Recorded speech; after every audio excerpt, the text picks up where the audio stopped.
ईशावास्योपनिषद के प्रथम मंत्र के व्याख्यान रूप भाष्य की चर्चा हम लोग कर रहे हैं।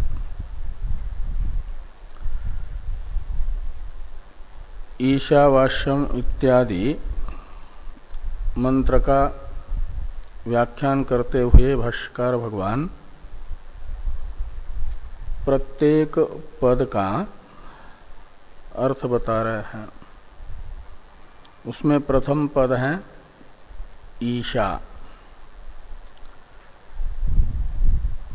यह ईश ऐश्वर्य धातु से क्विप प्रत्यय होकर के बना है।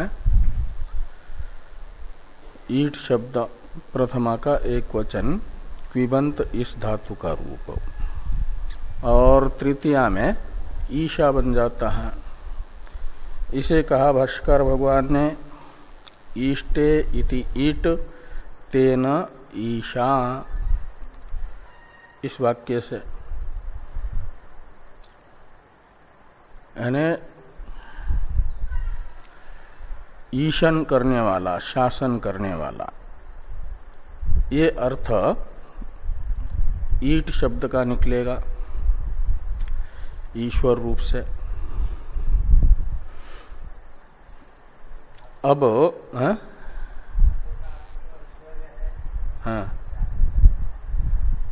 तो ऐश्वर्य यही होता है, शासन करना ही।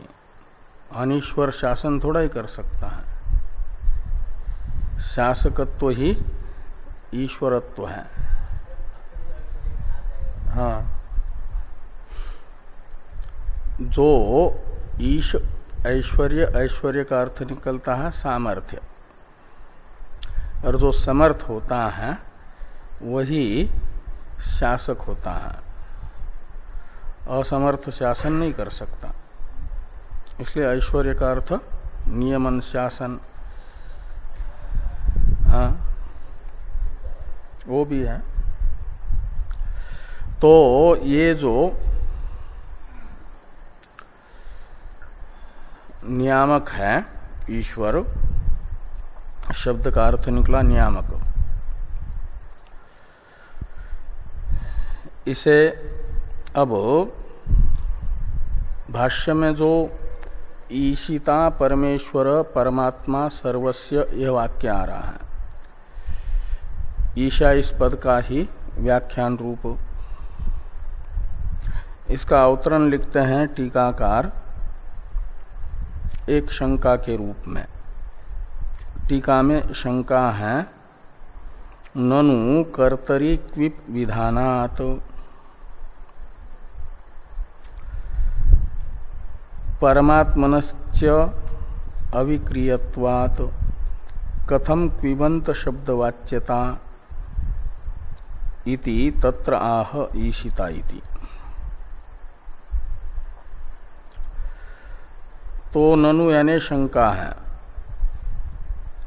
आपने बताया कि इस धातु से क्विप प्रत्यय होकर के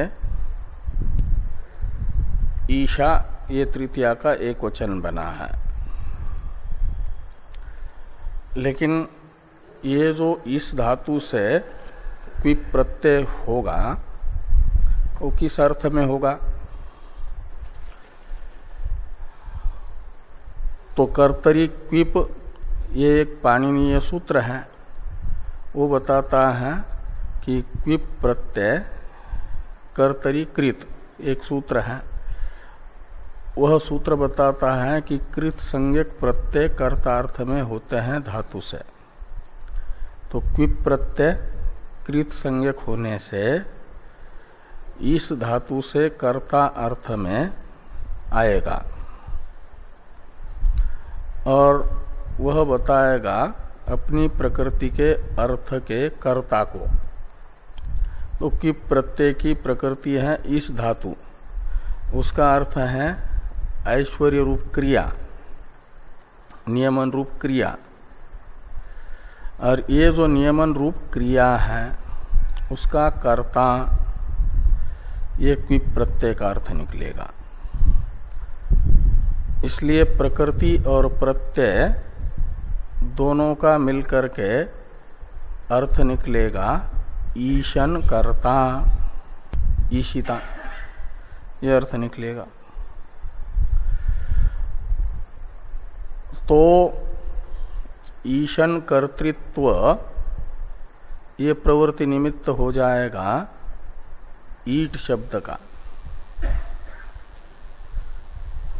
और आप कह रहे हो कि ईशावास्यादि मंत्र परमात्मा के प्रतिपादक है और परमात्मा तो निर्विकार है। जो निर्विकार होगा वो कर्ता नहीं बनेगा किसी क्रिया का। किसी क्रिया का कर्ता बनेगा तो क्रिया ही उसका विकार बन जाएगी, वह विकारी होगा। हाँ, क्रिया रूप विकार का यानी कार्य का आश्रय होने से वह विकारी माना जाएगा, निर्विकार नहीं रह पाएगा। और परमात्मा तो निर्विकार है। और आपने संबंध भाष्य में बताया कि निर्विकार परमात्मा के प्रतिपादक ईशावास्यादि मंत्र है।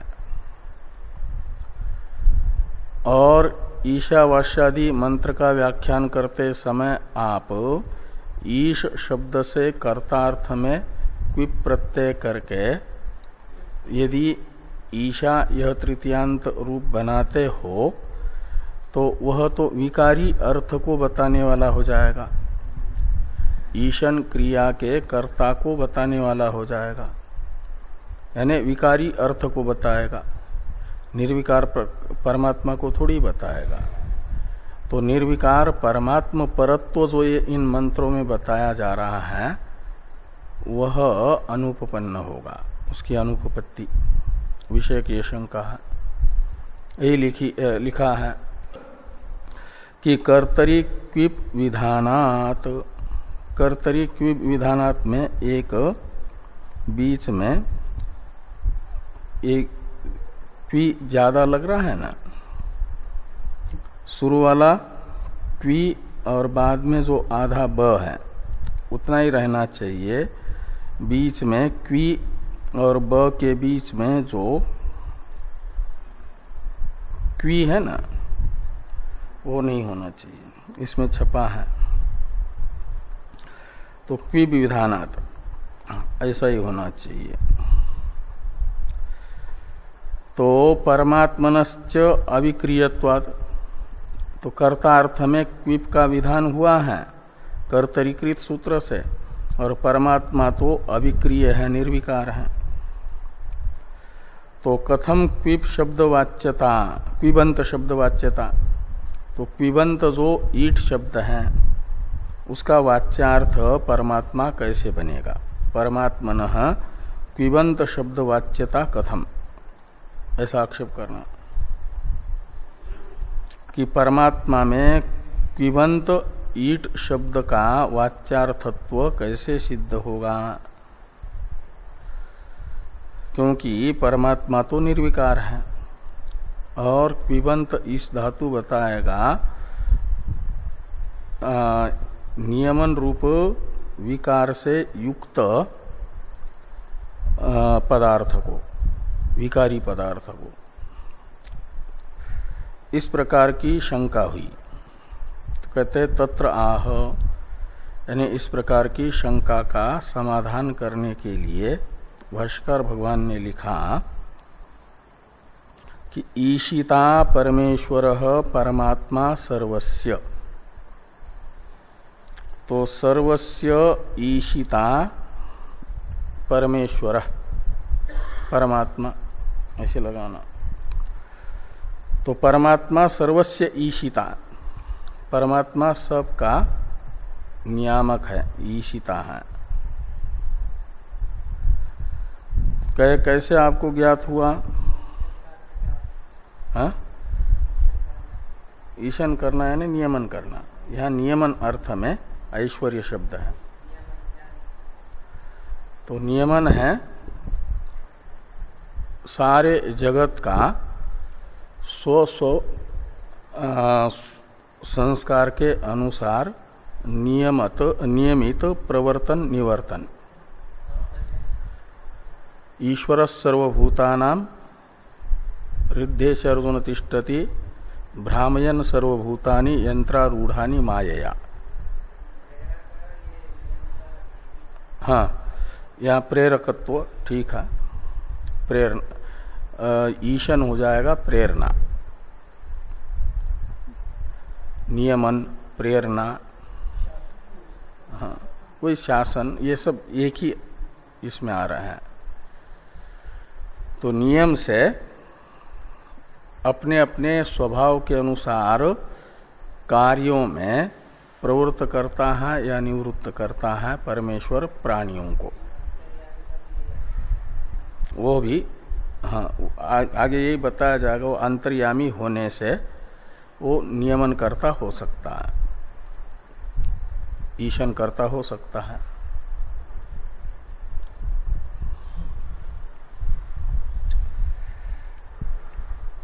तो परमात्मा सर्वस्य ईशिता यानी नियामक, ईशिता शब्द का अर्थ है। तो परमात्मा सब का नियामक है परमेश्वर होने से। तो जो शंका थी उसका उत्तर कैसे हुआ? तो टीकाकार बता रहे हैं कि मायोपाधे ईशन कर्तृत्व संभवात क्विबंत शब्दवाच्यता न विरुध्यते। जो माया उपाधि वाला परमात्मा है, मायोपाधिक परमात्मा, उनमें ईशन कर्तृत्व संभव है, नियमन कर्तृत्व संभव है, नियामकत्व संभव है। इसलिए क्विबंत शब्द का वाच्य वह बन सकता है मायोपाधिक परमात्मा। उसमें क्विबंत शब्द वाच्यता का कोई विरोध नहीं है सोपाधिक होने से। उपाधि को लेकर के नियमन कर्तृत्व आएगा उसमें। उपाधियों में सबसे उत्कृष्ट उपाधि है माया शब्दित प्रकृति की शुद्ध सत्व प्रधान अवस्था। वह समस्त ज्ञान एवं क्रिया शक्ति से युक्त है। प्रकृति की यह माया शब्दित अवस्था शुद्ध सत्व प्रधान, और जिसकी जितनी अधिक उपाधि शुद्ध होती जाएगी उतना ही उसके अंदर ऐश्वर्य नियामकत्व अभिव्यक्त होता है। जितनी जितनी शुद्ध उपाधि होगी उतना उतना नियामकत्व सिद्ध होता है।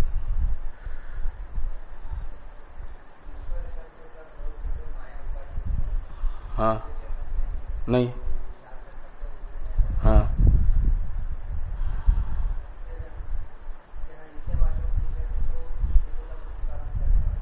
हाँ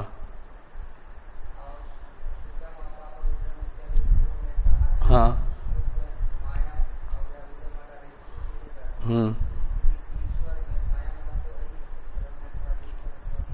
ठीक। हाँ तो ईशा इत्यादि शब्दों का जो वाच्यार्थ है वह सोपाधिक होने से उपाधिगत गुण दोषों से युक्त होने पर भी, औपाधिक गुण दोष उसमें होने पर भी, औपाधिक का अर्थ होता है आरोपित,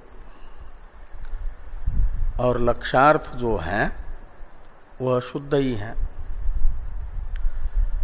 उपनिषदों का तात्पर्य विषय वाच्यार्थ नहीं लक्षार्थ है, और लक्षार्थ में उपनिषदों का तात्पर्य है। इसलिए ईशावास्यादि मंत्रों में लक्ष्य जो शुद्ध है निरुपाधिक परमात्मा, तत्परत्व भी उचित है, वह शुद्ध ही है, अपाप विद्या है, निरुपाधिक चैतन्य, वो लक्षार्थ है। वाच्यार्थ में तात्पर्य उपनिषदों का नहीं है। इसलिए वाच्यार्थ है सोपाधिक, लक्ष्यार्थ है निरूपाधिक, और निरूपाधिक है उपनिषदों का तात्पर्य विषयभूत।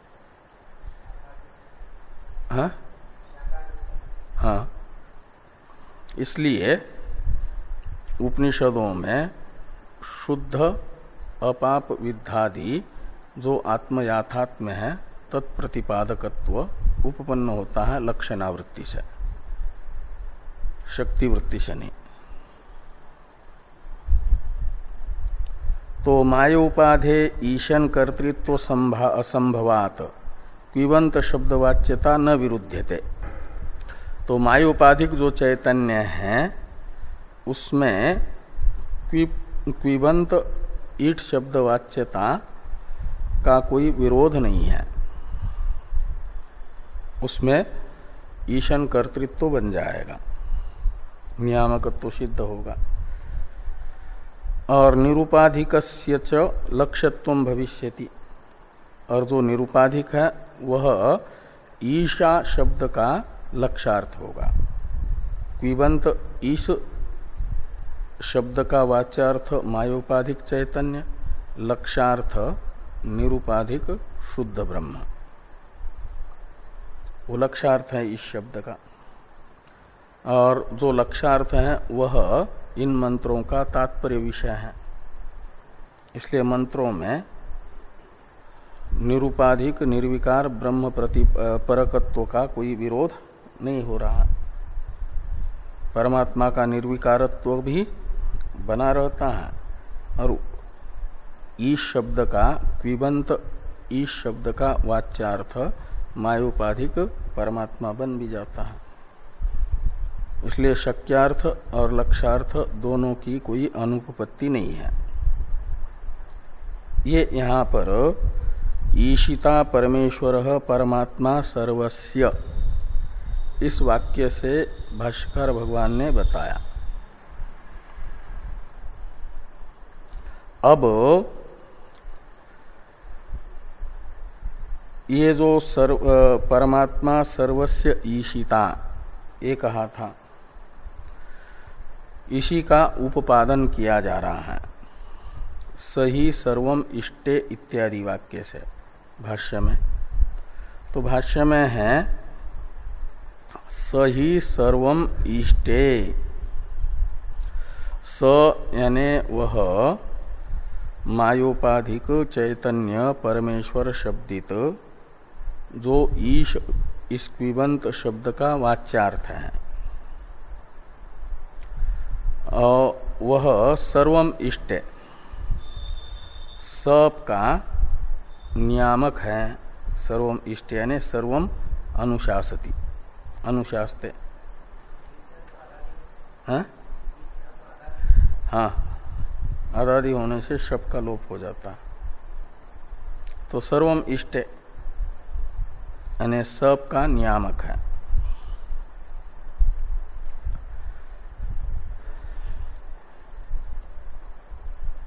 और कहते हैं यदि सही सर्वम इष्टे इस वाक्यस्थ स शब्द का अर्थ हुआ परमेश्वर, और सर्वम शब्द का अर्थ हुआ यह जगत, जगत के सारे प्राणी, और वो इष्ट का अर्थ है वो नियमन करता है कौन? परमात्मा। किसका? तो सर्वशब्दित सभी प्राणियों का। तो यहाँ पर एक प्रकार से परमेश्वर सशब्दित और सर्वशब्दित अन्य प्राणियों में बताया गया ईशित्री ईशितव्य भाव। सशब्दित परमेश्वर है ईशिता, उसमें ईशित्रित्व रहेगा, और सर्वशब्दित बाकी प्राणी है ईशितव्य नियम्य। सशब्दित परमेश्वर है नियामक, और सर्वशब्दित बाकी प्राणी है नियम्य। तो नियम्य नियामक भाव हो गया, नियम्य नियामक भाव हो गया ना। ईशित्री ईशितव्य भाव कहो या नियम्य नियामक भाव कहो। और नियम्य नियामक भाव एक संबंध होता है, और संबंध माना जाता है दो में। एक में संबंध नहीं होता। देवदत्त तो स्वयं का न तो पुत्र पितृभाव से संबंधी है, न तो गुरु शिष्य रूप से संबंधित है, कोई संबंध नहीं है देवदत्त का अपने साथ। एक व्यक्ति में कोई संबंध नहीं बनता, संबंध दो में होता है। तो ये जो नियम में नियामक बताया जा रहा है, नियामक बताया जा रहा है सशब्दित परमेश्वर को, और सर्वशब्दित बाकी प्राणियों को नियम में बताया जा रहा है। तो यह नियम में नियामक भाव जो बताया जा रहा है, इससे फिर नियम में नियामक भाव का व्यापक जो भेद है वो भी प्राप्त होगा। नियम में नियामक में बिना भेद के, द्वैत के नियम में नियामक भाव नहीं होता।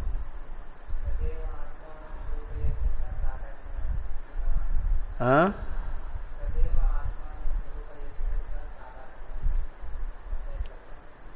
तदेव यस्य स, ऐसा तो कुछ और कुछ होगा। आत्मानम न होकर के आत्मनः ऐसा षष्ट्यंत होगा। हाँ हाँ, तो तादात्म्य में होते हैं दो ही। तद भिन्नत्वे सति तद अभेदेन प्रतीयमानत्वम तादात्म्यम, ये तादात्म्य का लक्षण है। तद भिन्नत्वे सति तद अभेदेन प्रतीयमानत्वम। शरीर से आत्मा भिन्न है, लेकिन अविद्या अवस्था में आत्मा का शरीर के साथ तादात्म्य है। ये तादात्म्य क्या है? तो यही तादात्म्य है कि शरीर से भिन्न होता हुआ भी शरीर से अभिन्नतया भासना।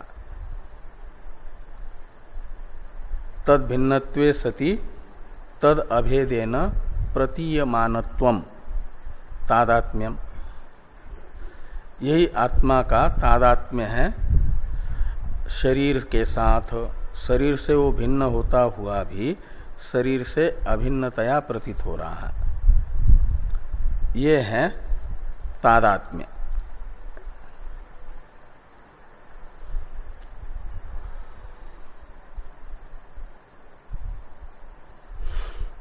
तो सही सर्वम इष्टे, इससे बताया गया परमेश्वर और जीवों में नियम में नियामक भाव। तो नियम में नियामक भाव बताने से एक प्रकार से भेद प्राप्त हो रहा है। बिना भेद के ईशित ईशितव्य भाव कहो या नियम में नियामक भाव कहो बन नहीं सकता। तो यदि फिर परमेश्वर के सारे जीव ईशितव्य होने से, सारे जीवों का परमेश्वर ईशिता होने से ये सिद्ध होगा कि परमेश्वर से सारे उसके ईशितव्य जीव भिन्न है। जैसे लोक में ईशिता है राजा और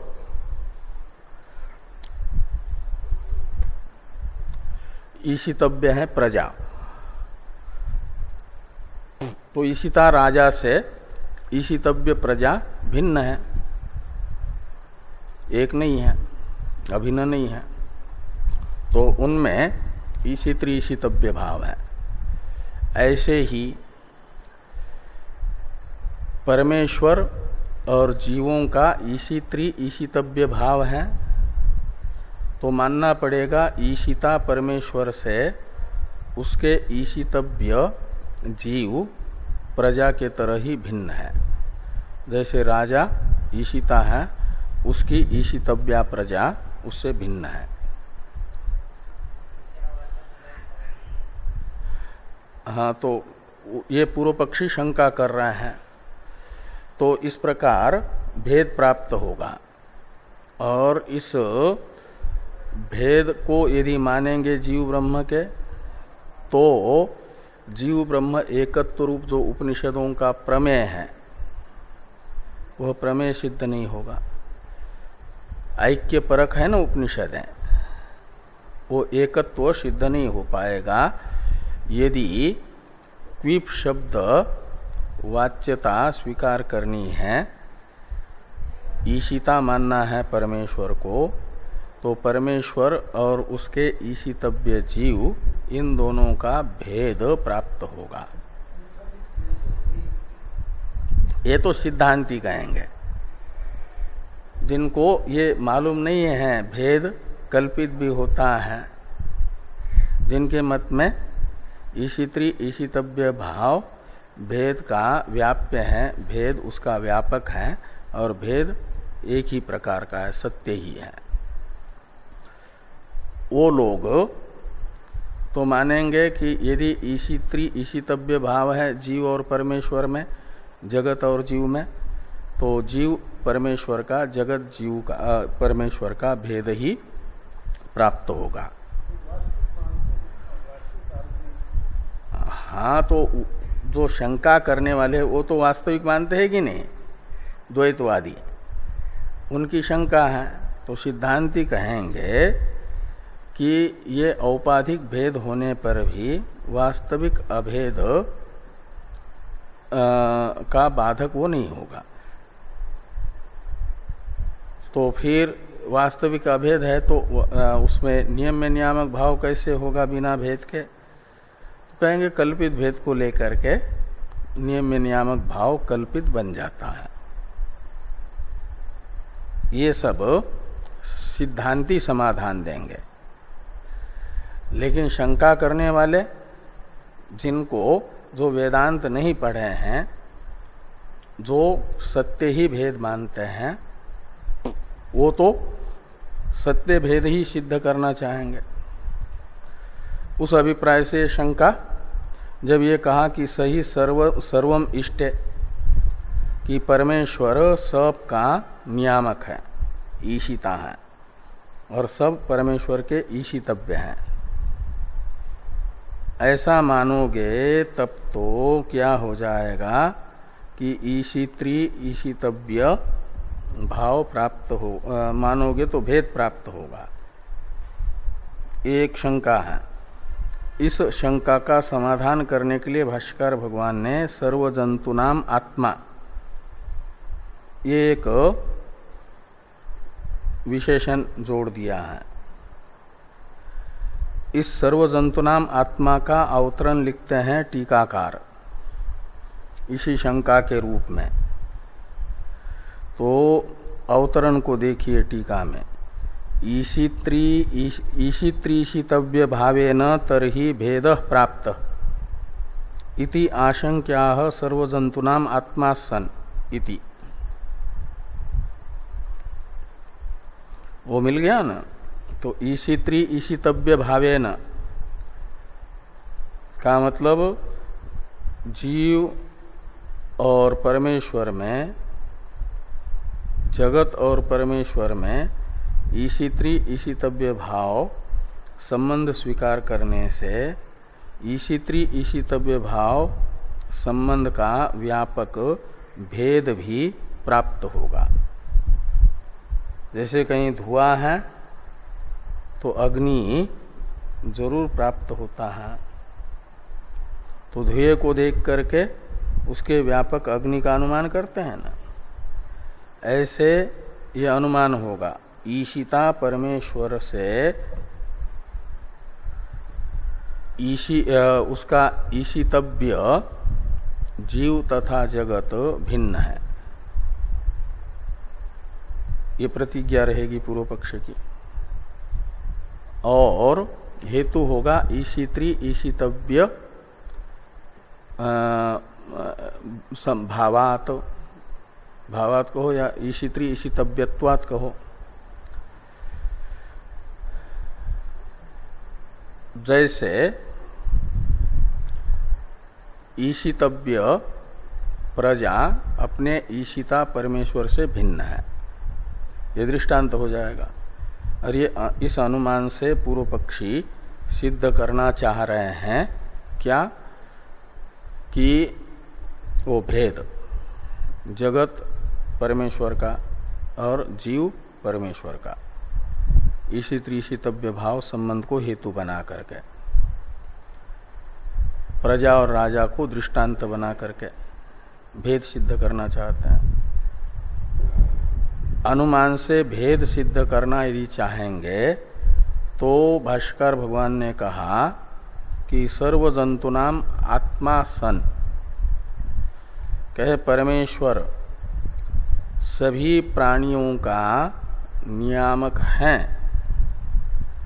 लेकिन सर्व जंतुनाम आत्मा सन अपने नियम्य सभी प्राणियों का आत्मा बन करके स्वरूप बन करके परमार्थतः उनका स्वरूप है वो अंतर्यामी है, आत्मा है। तो सर्वजंतुनाम आत्मा सन स सर्वम इष्टे, ऐसा लगाना।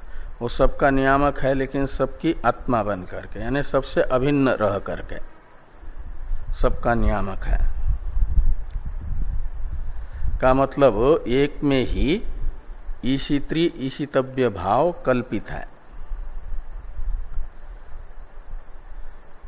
वो जीव नियम्य जीव और नियामक परमेश्वर, इन दोनों की एक ही में कल्पना है। वो दोनों एक परमात्म रूप है। लक्षार्थ में कोई ईशितव्य के और ईशिता के वाचक शब्दों का वाच्यार्थ ईशिता तथा ईशितव्य भिन्न भिन्न सा प्रतीत होने पर भी इन दोनों का जो लक्षार्थ है वह एक है। ये दोनों वस्तुतः एक है, इसलिए सबकी प्रत्येगात्मा बन करके आत्मा परमेश्वर सबका नियामक है। ये यहां पर कहा। तो कैसे? तो कहते प्रत्येगात्मतया, प्रत्येक आत्मा सभी प्राणियों का आत्मा होकर के नियामक। कैसे? तो प्रत्येगात्मा होकर के, यानी अंतरात्मत्वेन। प्रत्येगात्मा कहते अंतरात्मा को, अंतर्यामी को। प्रत्येगात्मतया का अर्थ हुआ अंतर्यामी रूपेण।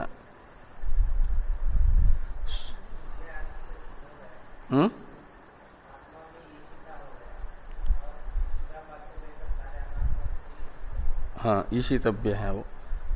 जीव ईशितव्य है और ईशिता परमात्मा है।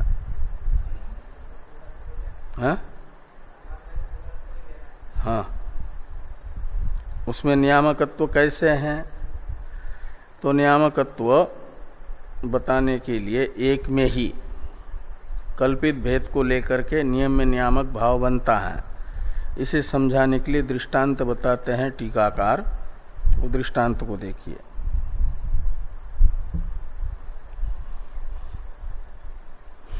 कि यथा आदर्शादिषु प्रतिबिंबानाम आत्मा सन बिंबभूतो देवदत्त ईशिता भवति। ये दृष्टांत है। प्रतिबिंब बिंब से अलग नहीं होता। बिंब प्रतिबिंब का आपस में अभेद है। तो प्रतिबिंब का आत्मा बन करके बिंब जैसे प्रतिबिंबों का नियामक बन जाता है, ईशिता बन जाता है। तो देवदत्त ये बिंब है और वह आदर्शादिषु, आदर्श और आदि शब्द से जल आदि लीजिए। आदर्श यानी दर्पण, और आदि शब्द से जिसमें जिसमें प्रतिबिंब पड़ता है जल में, कहीं वो है अच्छी तरह से घिसा हुआ पत्थर आदि, उसमें भी प्रतिबिंब पड़ता है। तो स्फटिक, ये सब आदि शब्द से ग्राह्य है।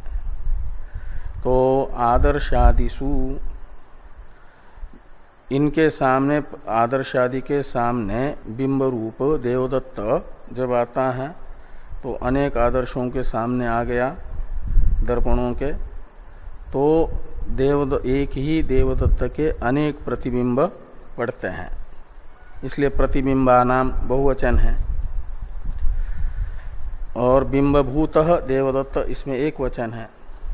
अनेक प्रतिबिंबों का बिंबभूत जो देवदत्त है वह आत्मा है, स्वरूप है, वास्तविक स्वरूप है, अनेक प्रतिबिंबों से अभिन्न है, तो भी ईशिता भवति, अपने से अभिन्न अपने ही प्रतिबिंबों का ईशिता यानी नियामक होता है। जैसे तो प्रतिबिंबों का बिंब नियामक कैसे बनता है? तो वो बन जाता है, प्रतिबिंबों की चेष्टा बिंब के अधीन होती है ना, जैसी जैसी चेष्टा बिंब में होगी ऐसी ही प्रतिबिंबों में चेष्टा दिखती है, इसलिए नियामक माना गया बिंब को प्रतिबिंबों का। ये हुआ। तो एक होते हुए भी नियम नियामक भाव कल्पित बिंब प्रतिबिंब भाव को लेकर के बन गया। कल्पित भेद को लेकर के वह नियम में नियामक भाव है। ये दृष्टांत हुआ। अब दार्ष्टान्त में कहते तथा कल्पित भेदेन ईशित्री ईशितव्य भाव संभवात न वास्तव भेदानुमानम संभवती इत्यर्थ। तो तथा यानी जैसे बिंब प्रतिबिंब में कल्पित भेद को लेकर के नियम में नियामक भाव है, नियम में नियामक भाव है, ऐसे कल्पित भेद को लेकर के ईशित्री ईशितव्य भाव यानी नियम में नियामक भाव जीव परमेश्वर का भी सिद्ध हो जाएगा। इसलिए वास्तव भेदानुमान संभव नहीं है।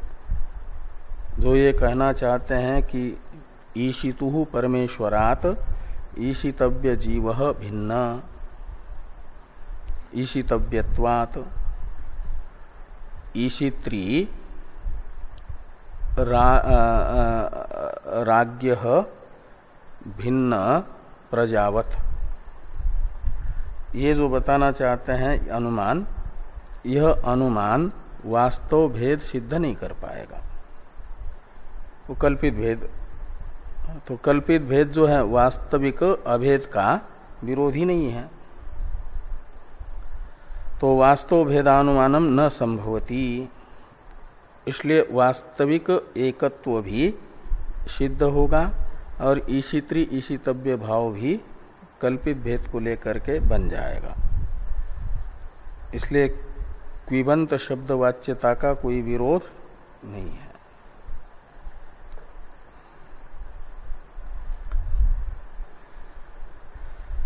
भाष्य में है कि सर्वजंतुनाम आत्मा सन प्रत्यगात्मतया तेन तेन स्वेन रूपेण आत्मना ईशा। तो ये प्रत्यगात्मतया यहां से यहां तक पूर्व ईशा शब्द का व्याख्यान हुआ, यानी ईट शब्द का, और यहां है तृतीयांत ईशा शब्द। तो उसे कह रहे हैं कि तेन स्वेन रूपेण आत्मना ईशा। तो तेन ईशा ऐसा अन्वय करना, और वो ईश शब्द का अर्थ क्या है? तो स्वेन रूपेण, ईश शब्द का वास्तविक अर्थ प्रत्येक प्राणियों का वास्तविक स्वरूप है, प्रत्येगात्मा है ना, सर्वजंतुनाम प्रत्येगात्मा सन। तो समस्त प्राणियों की प्रत्येगात्मा होने से ये स्वेन रूपेण कहा जा रहा। तो ईश शब्द का अर्थ कोई स्वयं से भिन्न नहीं है, स्वयं का ही वास्तविक स्वरूप। ईशावास्यम इस उपदेश का अधिकारी ईशा शब्द से समझेगा कि स्वयं का वास्तविक स्वरूप मेरी प्रत्येगात्म रूप से। सभी प्राणियों की जो प्रत्येगात्मा वही मैं हूं और मेरे उस रूप से, ये ईशा शब्द का अर्थ निकलेगा। जो मैं मनुष्य रूप से दिख रहा हूं, कर्ता भोक्ता रूप से प्रतीत हो रहा हूं, ये तो मेरा कल्पित स्वरूप है, औपाधिक स्वरूप है। और मेरा पारमार्थिक स्वरूप है ईश शब्द का अर्थभूत सभी प्राणियों की प्रत्येगात्मा, सबका नियामक यानी बिंब रूप। हरेक प्रतिबिंब का वास्तविक स्वरूप बिंब है ना। ऐसे जैसे दृष्टांत में हरेक प्रतिबिंब बिंब स्वरूप है, ऐसे दार्ष्टान्त में हरेक जीव प्रतिबिंब स्थानीय है और उनका वास्तविक स्वरूप बिंब रूप परमात्मा है। परमात्मा सबका रूप है। और ईशावास्यम इत्यादि मंत्र का अधिकारी जब ईशा शब्दार्थ को ग्रहण करेगा तो अपने पारमार्थिक स्वरूप को ग्रहण करेगा, यानी सब की प्रत्येगात्मा रूप जो मैं हूं उसे स्वेन रूपेण आत्मना ईशा शब्द से कहा जा रहा। ये ईशा शब्द का अर्थ निकलेगा। मेरा अपना पारमार्थिक स्वरूप वो है समस्त प्राणियों की प्रत्येगात्मा, अंतर्यामी। अब वाष्यम पद का व्याख्यान करते हैं। ईशा पद का व्याख्यान हो गया तो वाष्यम यानी आच्छादनीयम। आच्छादनीयम का अर्थ है विषयीकरणीयम। वास्यम का अर्थ निकला आच्छादन करना चाहिए, और आच्छादन करना चाहिए का अर्थ है विषय बनाना चाहिए, विषयीकरणीयम। किस रूप से विषय करना चाहिए? तो अपने ही परमार्थ रूप से। समस्त प्राणियों की प्रत्येगात्मा जो मेरा वास्तविक स्वरूप है, मैं हूं, उसी रूप से सारे जगत को विषय करना चाहिए। समस्त प्राणियों की प्रत्येगात्मा जो जगत का अधिष्ठान है ब्रह्म, वो मैं हूं और उससे भिन्न और कोई भी नहीं है, अर्थात मैं ही मैं हूं। जैसे सनत कुमार जी को नारद जी कहते हैं अथातो अहंकारादेश, अहम एव पुरस्तात्, अहम एव पश्चात, अहम एव अधस्तात्, अहम एव ऊर्ध्वत इत्यादि से ये समझा जाता है कि मैं ही सर्वत्र हूं, घुमा हूं। ऐसे ये सारा जो प्रत्यक्षादि प्रमाणों से अपने अपने विकारात्म रूप से, विकार रूप से प्रतीत होने वाला जगत है, वह परमार्थतः मेरी जो प्रत्यगात्मा है तदात्मक ही है, उससे भिन्न नहीं है, ऐसा ग्रहण कर ले। ये ईशावास्यम से बताया जा रहा है। वाष्यम शब्द जो बना है उसमें धातु और प्रत्यय को बता रहे हैं टीकाकार। वस आच्छादने ये धातु है टीका में, वस आच्छादने, और अस्य रूपम वास्यम, अस्य यानी आच्छादनार्थकस्य वस धातो, अस्य सर्वनाम वस धातु का परामर्शक है। अस्य का अर्थ निकलेगा वस धातो हो, आच्छादनार्थक वस धातु का वाष्यम यह रूप है। क्या प्रत्यय हुआ है? कृत्य प्रत्यय हुआ। कौन सा? नियत। नियत एक कृत्य प्रत्यय है ना। तो वस धातु से ण्यत प्रत्यय करेंगे तो नित होने से उपधा को वृद्धि होगी, अत उपधाया सूत्र से, तो वाष्यम बनेगा। ण्यत का ये रहता है, त की इत संज्ञा होकर के लोप होता है, ण की भी इत संज्ञा होकर के लोप होता है। कृत्य प्रत्यय है ना, तो कृत्य प्रत्यय होते हैं कर्म अर्थ में सकर्मक धातु से, अकर्मक धातु से भाव अर्थ में। तयोरेव कृत्यक्त खलर्था एक सूत्र है, उसमें तयोहो शब्द का अर्थ है भाव कर्मणो। तयोहो सूत्र तयो रेव कृत्यक्त खलर्था, इस सूत्र के पूर्व में एक सूत्र आता है भाव कर्मणो अष्टाध्यायी में, और तयोहो यह सर्वनाम अपने से पूर्व में कहे गए भाव कर्मणो हो, इस सप्तमी के द्विवचनांत पद का परामर्शक है। इसलिए तयो का अर्थ निकलेगा भाव कर्मणो रेव। कृत्यक्त खलर्था, कृत्य प्रत्यय, अक्त प्रत्यय और खलर्थक प्रत्यय, ये भाव और कर्म अर्थ में होते हैं धातुओं से। ये तयोरेव कृत्यक्त खलर्था, ये पाणिनीय सूत्र बताता है, कर्ता में नहीं होंगे। तयोरेव में एवकार व्यावर्तक है कर्तार्थ का, कर्म और भाव अर्थ में।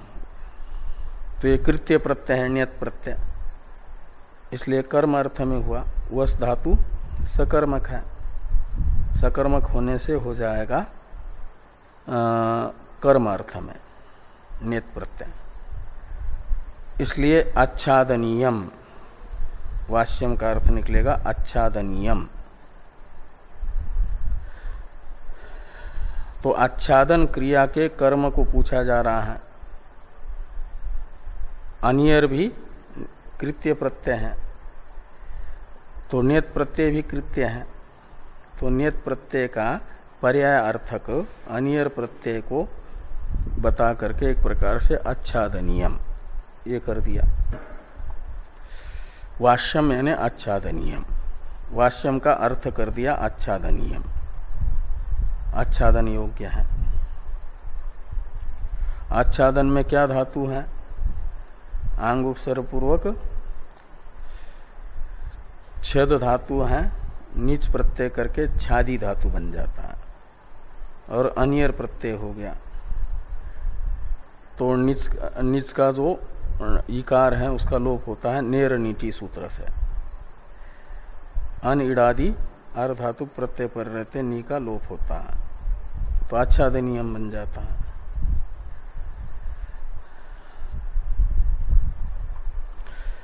तो ये जो यत प्रत्यय का अर्थभूत कर्म है, उस कर्म विषय को जिज्ञासा की जा रही है कि किम,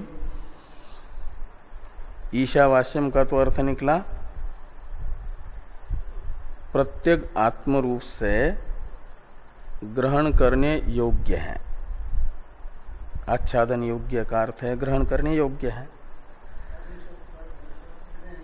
हाँ, ग्राह्यम ग्रहण योग्य।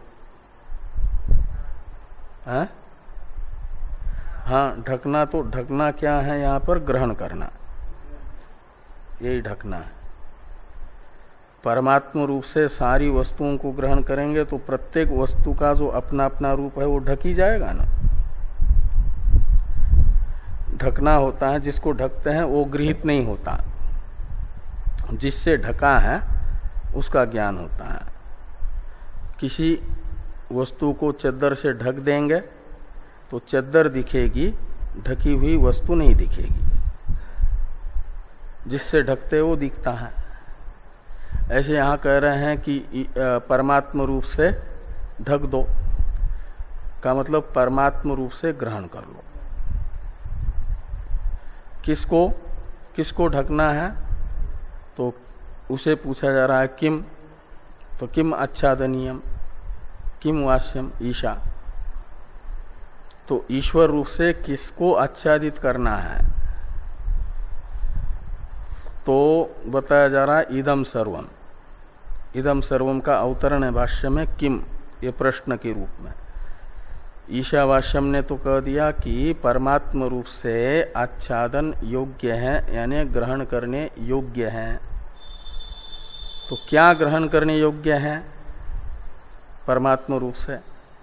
तो कहा इदम सर्वम। वही आगे कहते हैं कि इदम सर्वम ईशावास्यम ऐसा। तो इदम सर्वम शब्द ये दोनों भी सर्वनाम है ना, ये परामर्शक है प्रत्यक्षादि प्रमाणों से गृह्यमान जो भी विकार है, अनात्म वर्ग मात्र है, उसे इदम सर्वम शब्द से लेना है।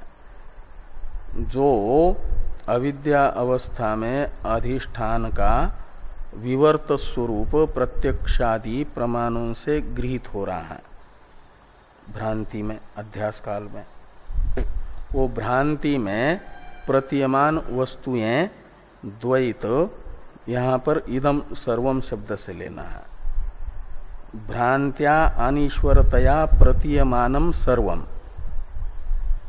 इदम, भ्रांति से जो अधिष्ठान से भिन्नतया प्रतीत हो रहा है, अनीश्वर रूप से प्रतीत हो रहा है, वो सब ईश्वरात्मना वाष्यम आच्छादनीयम ग्राह्यम।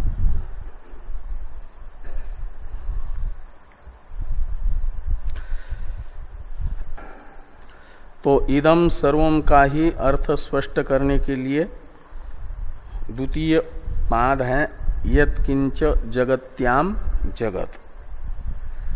इसलिए कहते हैं यत् किंच यानी यत् किंचित जगत्याम यानी पृथिव्याम जगत तत्सर्वम। इदम सर्वम शब्द से उसको लेना है इस संसार में, जगती यानी पृथ्वी, और पृथ्वी का अर्थ पृथ्वी से लेना पूरा संसार।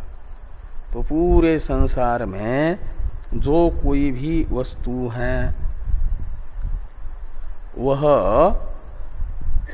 ईशावास्यम ईश्वरात्मना ग्राह्यम, यह अर्थ निकलेगा। यानी सर्वम खल्विदम ब्रह्म, गीता का वासुदेव सर्वमिति ये ज्ञान।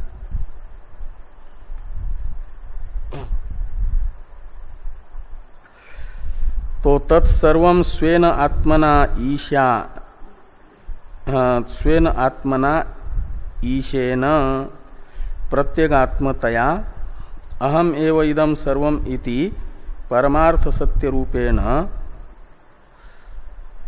वाष्यम, वाष्यम का अर्थ करते हैं आंद्रितम इदम सर्वम चराचरम आच्छादनीयम स्वेन परमात्मना। तो ये जो है इस संसार में जो कुछ भी अनीश्वर रूप से भासमान जगत है कार्यात्मना, वो सारा जगत स्वेन आत्मना ईशेन, अपना जो पारमार्थिक स्वरूप है, ईश शब्द का लक्षार्थ प्रत्यगात्मा सबकी, उस रूप से, अर्थात उसका आकार क्या होगा ज्ञान का? तो अहम एव इदम सर्वम, मैं ही ये सब भ्रांति से प्रतीयमान जो वस्तु हैं उनका वास्तविक स्वरूप मैं हूं। और मैं कहते समय ये शरीर नहीं, मैं का जो वास्तविक अर्थ है, हाँ, प्रत्यगात्मा। तो ये भ्रांति से प्रतीयमान हरेक वस्तु का वास्तविक स्वरूप मैं ही हूं। ये सारा का सारा मेरा ही विवर्त है। इति परमार्थ सत्य रूपेण, जो पारमार्थिक सत्य स्वरूप है उस रूप से अनृतम इदम सर्वम, ये सारा का सारा जो मिथ्या जगत है चराचर, वह आच्छादनीयम यानी ग्राह्यम स्वेन परमात्मना, अपना जो पारमार्थिक स्वरूप है उसी रूप से ग्राह्य है। आगे हैं थोड़ी टीका को देखें।